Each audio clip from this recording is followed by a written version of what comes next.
Hello, it's Tara Boothby, Soldier in Psychology, and I wanted to talk a little bit about rupture and repair.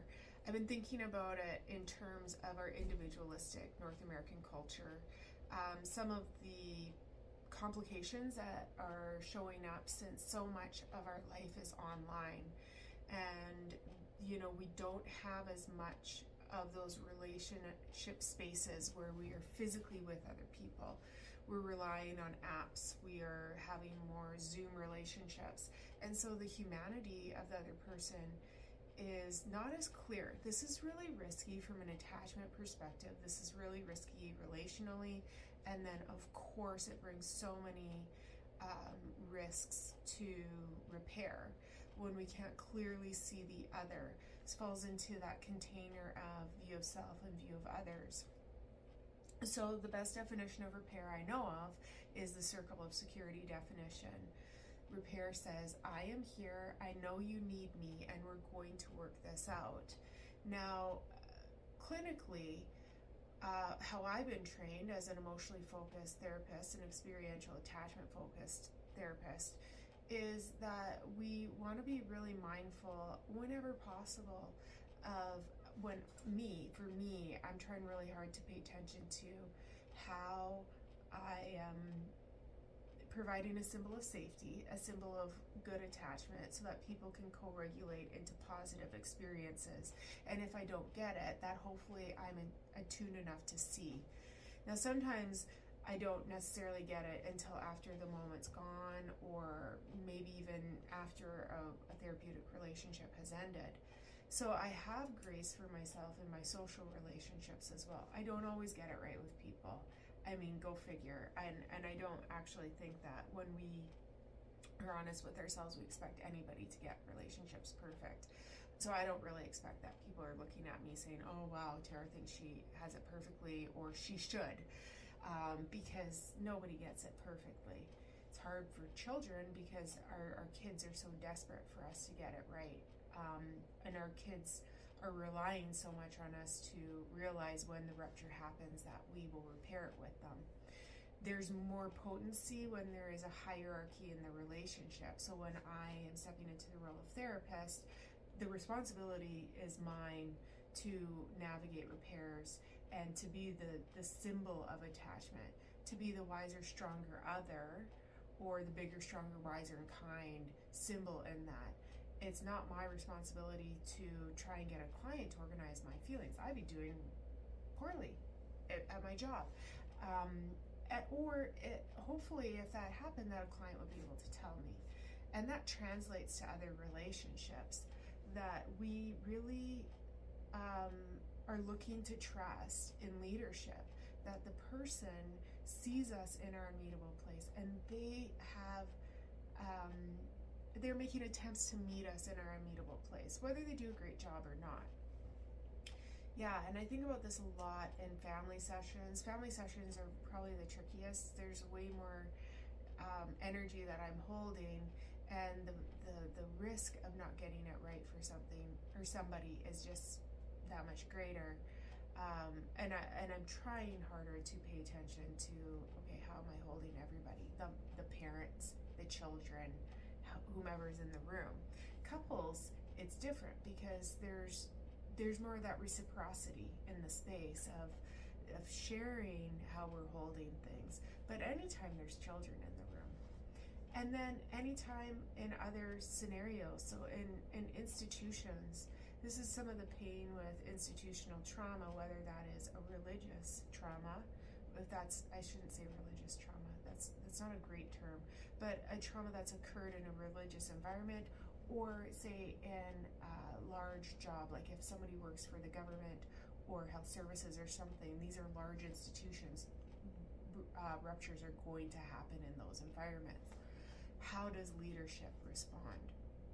Do we have an awareness as a leader that my job is to repair whenever possible? Now, I have experiences in my own leadership of repairs that I didn't have insight, or ruptures that I didn't have insight to repair, and ruptures that it was not really possible. I mean, this is where some of the amends information comes into play, and the wisdom is We seek to repair, except for when to do so would cause harm to self or others. The more layers of system that get in between us and other people, the harder it is to repair. But most importantly, I think, is looking for the other's good intentionality, whether that is the person who has offended or the person that is offending, the person that's offended or the person that's offending. And I think in a position where I hold the responsibility to repair, trusting for the positive intention of the other person can help me to trust better for my own positive intention. I also have just recently been thinking about an experience where somebody ruptured with me and used it as a teaching moment. And I thought, boy, rupture and repair is really not a time for teaching somebody else. And I also think that in my experience as a mom, sometimes in those moments where I'm seeking to repair with my kids, I've accidentally leaned into teaching. And that was a nice insight. Having these experiences where somebody misses the mark for us is a great way to evaluate how is my experience when somebody ruptures with me, and how can I take this information so that I can do better repair with somebody else. Also observing when my shark music shows up, that I can look at it and be like, okay, did I miss something here? Even if I don't realize there's a rupture with this person, how do I sense into that? And do I sense that there is a rupture? Like sometimes there isn't a rupture and it's just sort of a season where relationships feel a bit painful because the relationship is changing, or people are changing and we're just alongside of each other changing. This is where the balance is with just apologizing and saying sorry.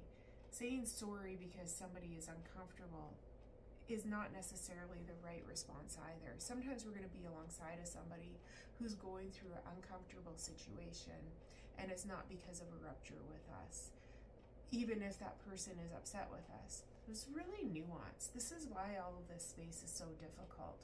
The rupture and the repair, the understanding how to do apology and how to seek forgiveness, the mess of it all, the amends of it all, the moral inventory of it all, the misunderstanding and the difficulty to understand what reconciliation is. So I guess I really want to advocate once again, just thinking about rupture and repair. The big piece for us when we're trying to step in as the person holding the opportunity for repair is from an emotionally focused point of view. We want to be accessible, responsive, and emotionally engaged. That this is not about fixing my feelings. If I'm trying to repair with you, I'm not asking you to fix my feelings. I am here to hold space for whatever messy feelings is going on with the other person. And if I can't do that, then really it's okay to say I can't step into this right now. Seeking repair from someone else, we might be really asking that person, can you be accessible? Can you be responsible? Can you be emotionally engaged to hear that you've hurt me? And it's okay if we feel hurt when that can't happen. And it's also really okay to linger in those times where rupture and repair hasn't gone well, to try and make sense of it. And we're all people like everybody else. So I just want to acknowledge to people out there as well, I don't get this right all the time. And definitely I don't. Like, I don't even want to minimize that. I don't. And so when you do a moral inventory of yourself and those fractured relationships, it's good to put it in perspective. Nobody's getting it wrong all the time. Nobody's getting it right all the time either. There is no other bad guy all the time, and you're not the bad guy all the time. Yeah, sensitive, but what I love about being aware of rupture and repair is the opportunity for personal growth to have a healthier relationship with our own positive view of self, because the more we have positive relationship with our good positive self, the better we can have positive relationship with others, positive view of their self, the more we can support others to have positive view of self. That's the beauty of really lingering in the rupture and the repair space, is the more corrective epiphany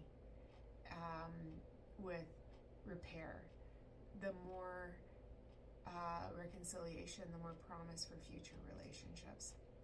Okay, peace and love. This is like a really passionate one, and it's messy, and I hope that today just kind of gets you thinking, because it's lovely and important to think about, even though it's a really painful piece to think about. And have grace for yourself for those times when you got it wrong for others. We're all just walking each other home, and we don't always get it right for people.